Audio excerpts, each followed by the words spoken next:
중국 텐진 원전에서 최악의 누출 사고가 일어났습니다. 언론에 따르면 방사능이 관측되었다고 하는데요. 중국 정부는 이를 감추기 위해 갖은 수를 다 쓰고 있다고 합니다. 자칫 잘못하면 중국 동부 연안이 죽음의 땅이 될 수 있는 상황.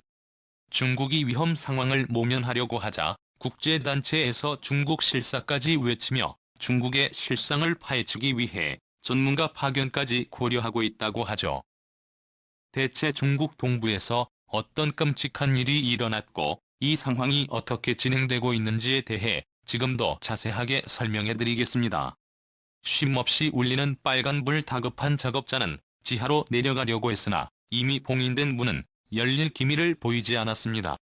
긴급한 상황에 다른 작업자들 역시 허둥대죠.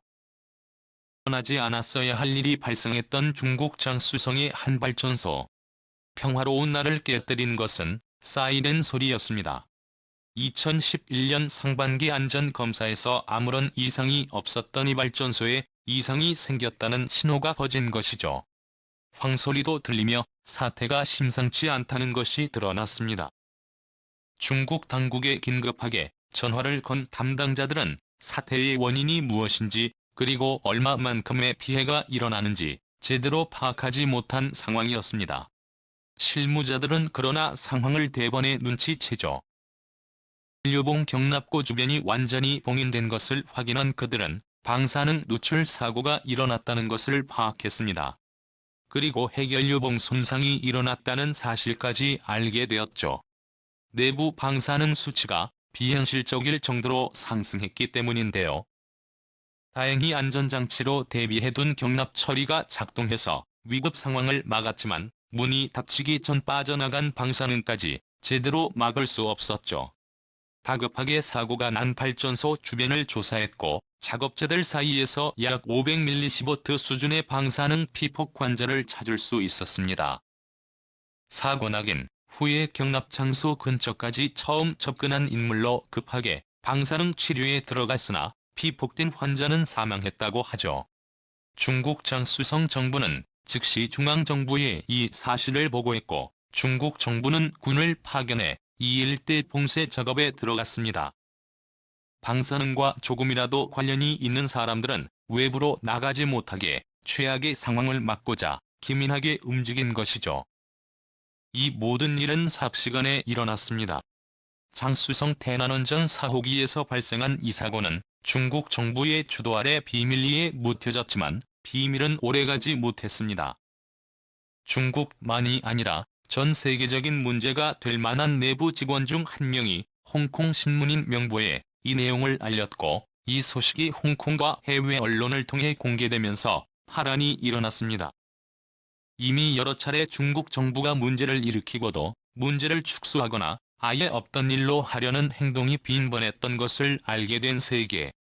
여러 국가들은 중국 동부 해안에 운영 중이던 중국 정부의 원전을 감시해왔습니다. 피해는 역시 이번 사건을 심각하게 바라보고 중국 정부의 비밀주의에 대해 비난을 가했죠. 심지어 지금 피해 상황이 어느 정도인지 이를 밝힐 것을 요청했는데요. 하지만 중국은 그 어떤 반응을 보이지 않았습니다.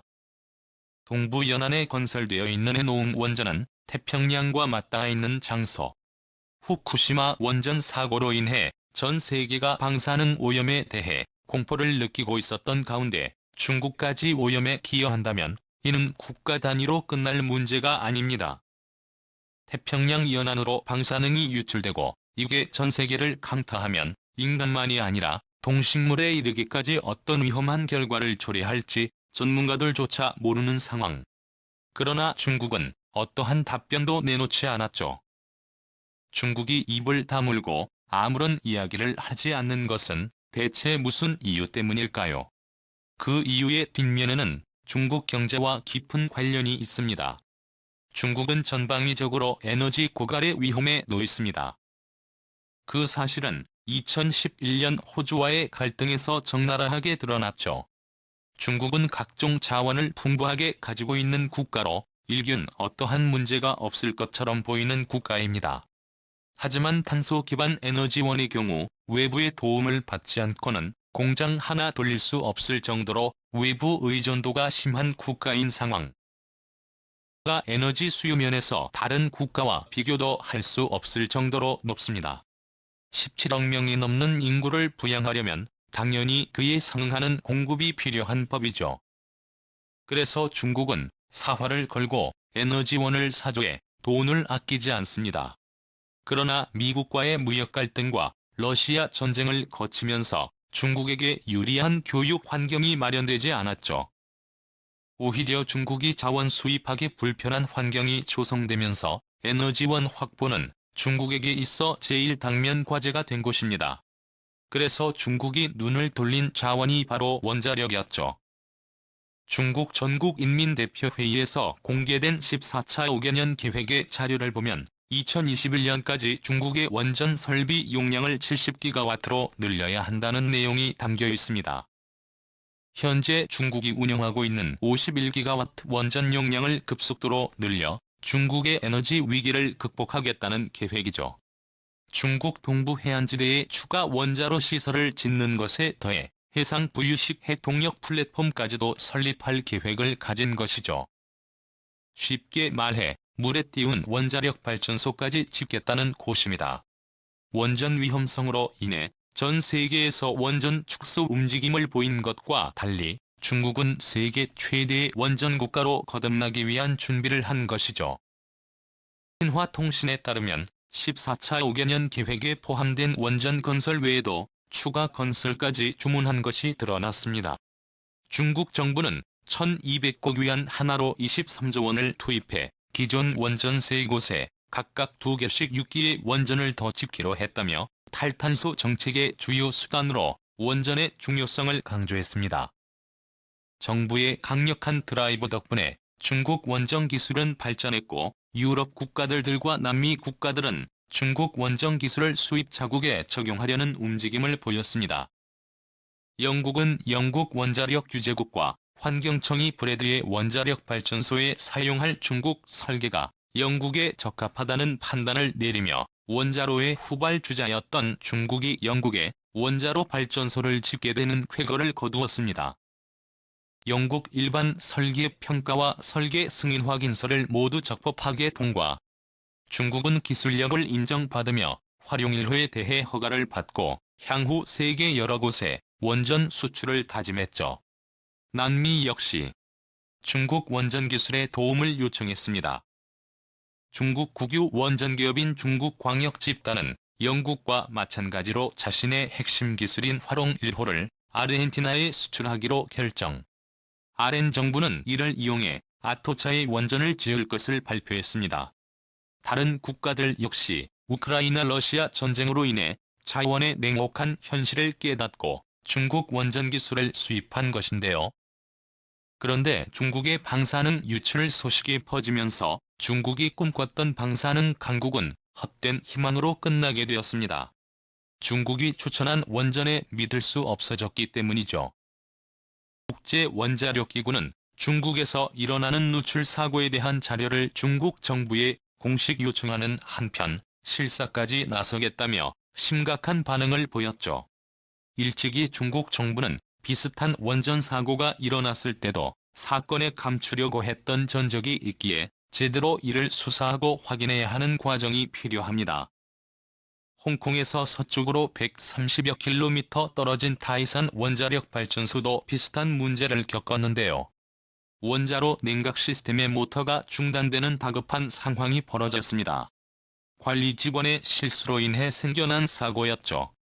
냉각로가 작동을 멈추면서 원자로 온도는 급격하게 상승했습니다. 시스템 안정화를 위해 일부 직원을 제외한 인원은 밖으로 이송되었고 관리자들이 해결을 위해 힘쓴 결과 24시간 내에 모든 사태를 진정시킬 수 있었죠. 이런 일이 타이탄 원자력 발전소 내에서 여러 번 벌어졌습니다. 냉각 시스템이 아니라 배기가스 처리 시스템의 문제로 방사성 기체 배출량의 비율이 높아진 문제였죠. 이때도 중국 당국은 0단계 사고라며 제대로 이를 보고하지 않았습니다. 국제 원자력 사고 등급 기준에서 0단계는 경미한 고장 수준. 그러나 어디까지나 중국의 주장이 0단계라는 것이지 실제 이를 확인한 외국 전문가의 증언은 하나도 없었죠.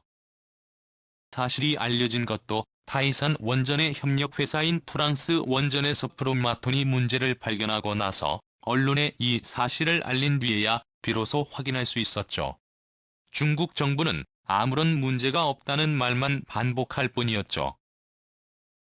이번 사건에서 방사능 누출 사례까지 보고되면서 중국의 통제는 한계에 부딪히게 되었습니다.